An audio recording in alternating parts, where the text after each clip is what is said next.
Good day everyone. My name is Gilbert A. Baratas and karon ang atong isgutan is about introduction to programming. What is programming? Programming is giving instruction to a computer. So ang programming daw, isa na siya kapamaagi sa paghatag og instruction sa computer. It uses language like Python, Java, and C++.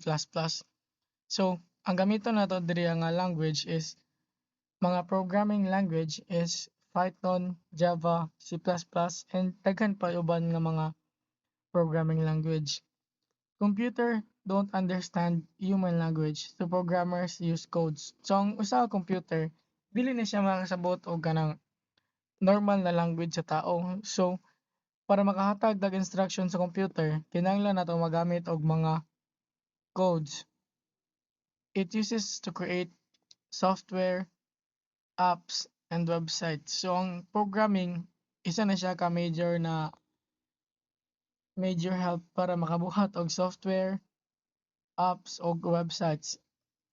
And programming language, in programming, it requires logic and problem solving skills. So if isa ka programmer, dapat maayo ka mo na kay problem solving skills and logic. So the following are the steps embracing the cycle which will guide programmers in developing a program. First is ang defining and analyzing the problem. First, the most important thing to consider before solving a problem is to identify and define the exact problem to be solved. So ang pinakauna nimo buhaton o imong pinakadapat ni consider is imo sa gyung i-identify ang problema ug unsa gid ang problema nga kinahanglan solbadon. Analyzing the problem itself is first broken into few larger parts and each into smaller segments and further into smaller segments if necessary until it makes you feel comfortable solving them piece by piece. So sa pag-analyze sa problema, first imong una buhaton, imo na siyang i-divide into larger parts. And then each parts imo na pod siya i-divide into smaller segments para mas dali pag nimo siya masulbad. If kinahanglan pag nimo siya mas i-divide pag into smaller segments para mas makasabot gyud kang komportable na kamo solve ana nila piece by piece mas maayo gyapon depende ra na sa imong defining and analyzing the problem. For example, suppose a mother gave her daughter a money amounting to 10,000 pesos for initial payment for the latter's school fee coupled with terms warning that should she yield once more into her uncontainable shopping habits, she will be sorry as she had to find ways to crack the problem by herself. Inspired with a solid determination to enter college, for the second child, the daughter hit the university belt when she was close to the school she intends to be registered. She noticed a triangle along the streets where she immediately saw those beautiful displays, especially those signature bags, hanging on the all corners. The kinds of craft made by LV and BV among the few. She paused for a while, and after a short moment of hesitation and meditation, she went inside the shop. When she came out, she was carrying those items inside her shopping bag, feeling happy and contented for all the clothes she finally got. Counting with what is left with of her money, she realized that 5,000 pesos went to her shopping spree. Defining the problem. Her problem is money in the amount of 5,000 pesos. So karon ato na siyang na-identify unsa ang iyang problema, which is 5,000 pesos na lang iyang kwarta. Ang ikaduha, she can no longer turn to her mother and hope the latter to replenish her shortage as she was forewarned, cautioned, and advised. So ang uban pa niya nga problema kay dili na siya makabalik siya mama para makapangayo pa og kwarta kay human na siya gi warningan ug gi-advise na siya nga likya na ang iyang kuan dili proper na paggasto. So finding a solution is all of her business now and unless she have friends in the Congress. So ang iyan na lang mga choices sa pagsulbad sa iyang problema is kinahanglan na siya mga amigo na makatabang siya ha. So next, we shall assume source of funds coming from her friends and relatives. The black box now contains payable amounting to 5,000 pesos. If we split it by 2, we have 2,500 each. Splitting it by 5, we have 1,000 for each of her 5 friends. Maybe we can further break it down into 10 or perhaps to 20 or maybe more, setting the number of her friends and relatives as well as their financial capacities as our safe limits. So, dire, assuming ang kulang na to na quota is 5,000. So, para mabuo na niya na 5,000, dapat na tayo mga option. Option 1, kinahanglan na to og duha ka friends na maghatag sa ato og 2,500 para mabuo na to ang 5,000. Second option, need na to og lima ka mga relatives or friends niya na maghatag og 1,000 each kay para makabuo ta og 5,000. Or pwede po nato i-divide into 10 na maghatag ang kining 10 ka tao og 500 each para mabuo na to ang 5,000. Then more kining sa 20. So imo ni siyang example sa pag-analyze sa problema and imo siyang i-divide into smaller until the smallest part para mas makita gid nimo unsay mga pwede nimo mabuhat. So mao na ni siyang example. So number 2, planning the solution. Planning is the process of organizing steps logically to achieve a task. So ang planning isa ni siya ka process sa pag-organize sa mga sunod-sunod na mga maagian logically para ma-achieve ang task or para masulbad ang problema. A plan is like a map helping track progress and distance from the starting point. So ang isa ka plan isa na siya ka moro na siya og isa ka mapa nga makita nato didto ug asa ta nagsugod, unsa na ta ka layo sa pagkuan unsa na ta kalayo gikan sa problema o sa hapit na masulbad. A programmer creates a plan on paper detailing steps to solve the plan. Planning the solution. So, muna siyang kuan example scenario. Arranging with 2 workers a task for purpose of carrying out a plan. Of these 2, one is human womb, we shall call Juan, and the other is a cybernetic organism or a cyborg, which we shall call Bagwis. We will position them on the grazing field, each with an empty bucket in front of them. Opposites are 2 faucets located 20 meters away from where they stood. Both differs in speed and intelligence. Juan can think of cleverness, while Bagwis' lawn advantage is speed, and it can move and act a million times faster than its human counterpart. Now, suppose we were given to control over these creatures to perform a specific task of, say, drawing water from the faucet located 20 meters away and blast them off and yell, "Hey fella, go fetch water." Then, could possibly happen. Ways to do task. One uses his natural intelligence to perform tasks in a logical order, adjusting as needed. Bugwis relies on a sequence of program instruction and cannot understand vague commands like go fetch water without breaking it down into clear steps. To enable Bugwis to act, Juan's action must be translated into a detailed step-by-step process that the cyborg can follow. So, mampasabot lang diri para mas masabtan ninyo. Si Juan, para magkuha siya og tubig, pwede nimo siya ignon nga, Juan, pagkuha og tubig dito And kana, moact na si Juan kay nakasabot naman siya. Pero ang cyborg, kung moingon na kana, pagkuha og tubig dito di man na siya makabalo din og unsay ang inya una buhaton. So dapat imo sa siya unang ignon nga moadto ka did moadto ka didto sa faucet. Pag abot nimo didto mag magkuha ka og balde, magamit ka og kabo para magbutang og tubig sa balde. Then pag abot nimo didto, pag mapuno na ang balde, dal-on nimo ang balde gikan didto padulong day. So murag ingato lang gyapon na pasabot ana pero dili ingon nga anay sa human language, imo na siyang i-transform into codes para mas masabtan niya. Mao na ang pasabot sa unsay kalahi-an sa usa ka human og cyborg.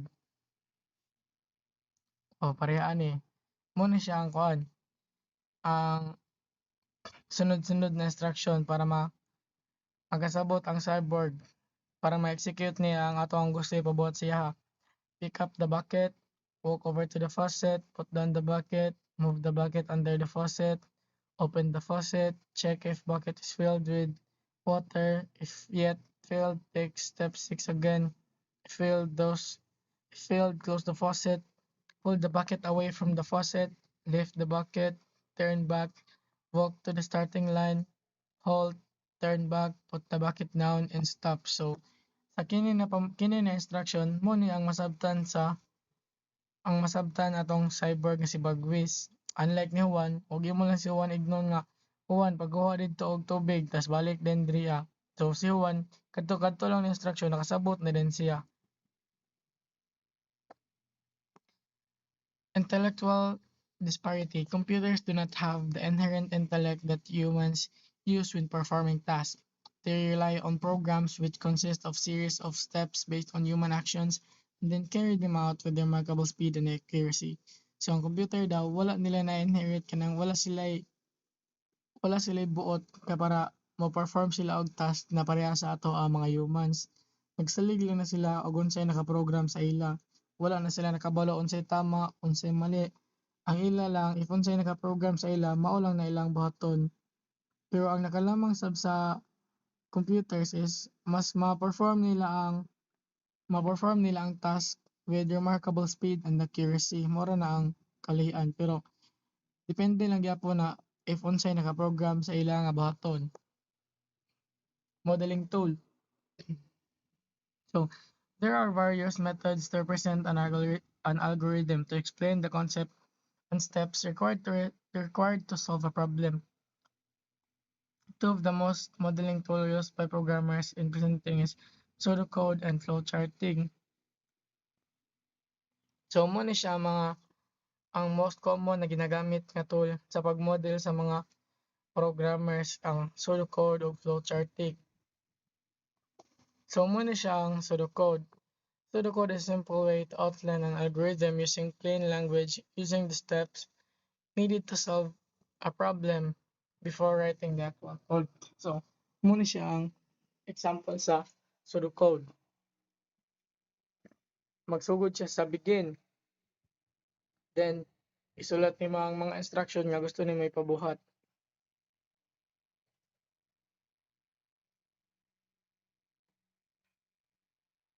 Then, pag masuman na ka butang sa mga instruction, imo na po siyang tapuson by typing end.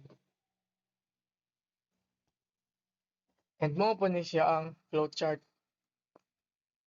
It graphically graphically shows the step-by-step process in solving the problem.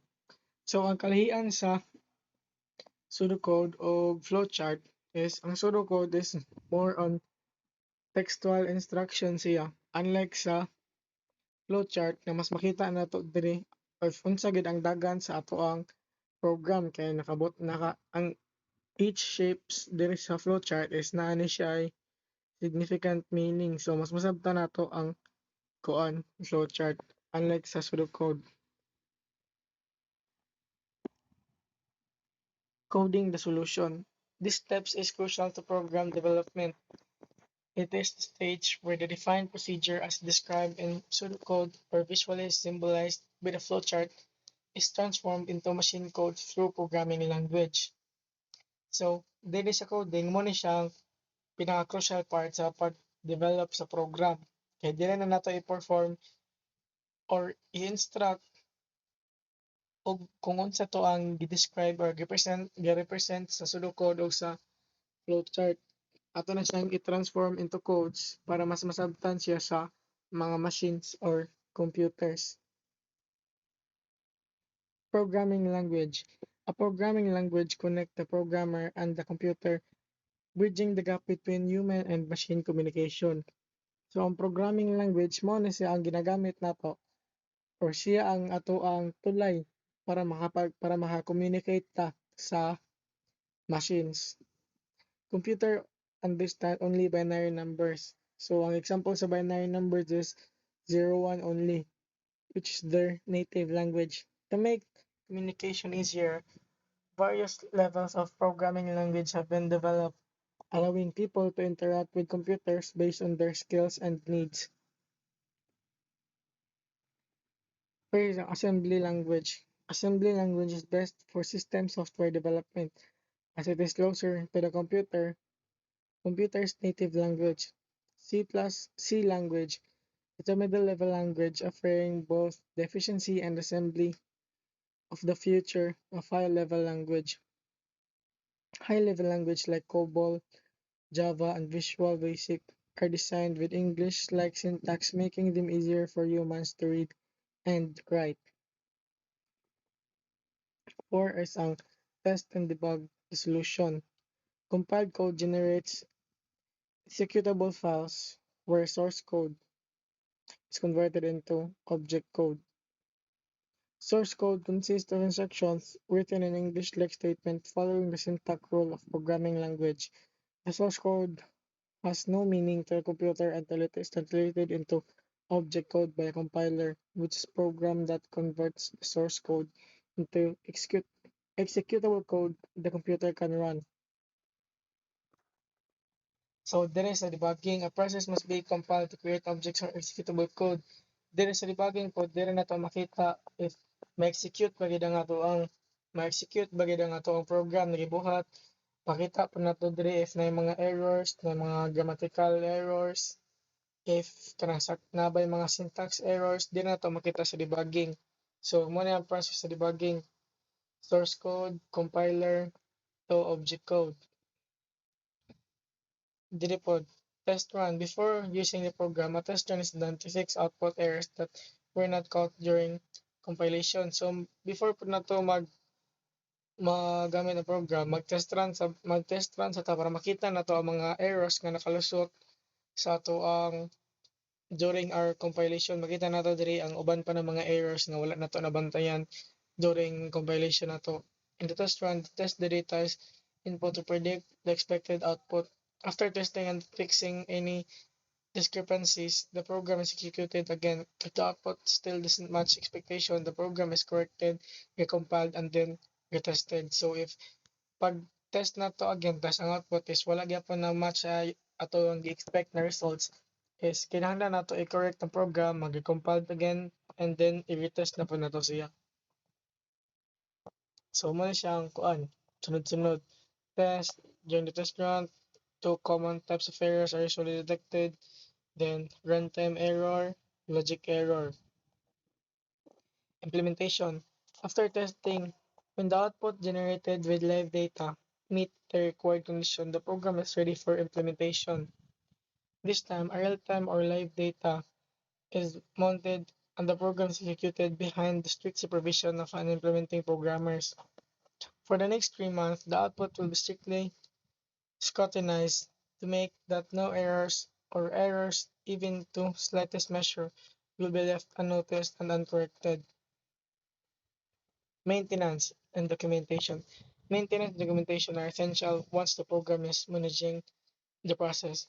Futures reference is the key reason for maintenance and documentation. Modifications may be necessary due to companies' regulation and government policies such as updated tax rate. These changes impact the programs, necessitating updates. The document process involves not only listing the entire program code but also creating a backup and securely storing data files for easy access when needed. So, maintaining and documentation. dapat ang ato pong code is kanang ka, napod tay murag future plan sa iya kanang kaya ba na siya i-maintain sa mga sumusunod na generation na magpadayon sa atong program, and napod tay documentation para makita pud pakita pud sa mga sumusunod na mag-inherit sa atong program na sila guide if mabot man ang panahon nga sila na magpadayon sa ato ang program na gibuhat. Another reason for maintenance and documentation is to ensure continuity when and the programmer is unbelievable or leaves better opportunities. In such cases, the programmer must be handed over to another programmers for proper management. So, para ani, pag kinahanglan importante gid ang maintenance and documentation kay pag for in case na mo-retire na ang programmer is ang mga sumusunod or mosalo na mga programmer pod napod sila murag guide nila para pod para pod mapadayon ang program and ma-manage gyapon nila og tarong. Without proper documentation, a new programmer may find it difficult to understand the program's logic and make necessary updates. Sobraan ni. Without a proper documentation daw, ang mga bag-o na programmer na mo handle ani na program is basin maglisod sila og sabot sa sa logic sa program na to, and kinahanglan nila magbuhat og mga necessary updates. So may possibilities na mautro ang program na ato ang nahimo sa sinugdanan. Ang source book na to is Programming Concept Logic Formulation Unlimited Book Service Book Library Services and Publishing Incorporated 2016. And maoro to, salamat sa pagpaminaw ninyo og sa inyong time.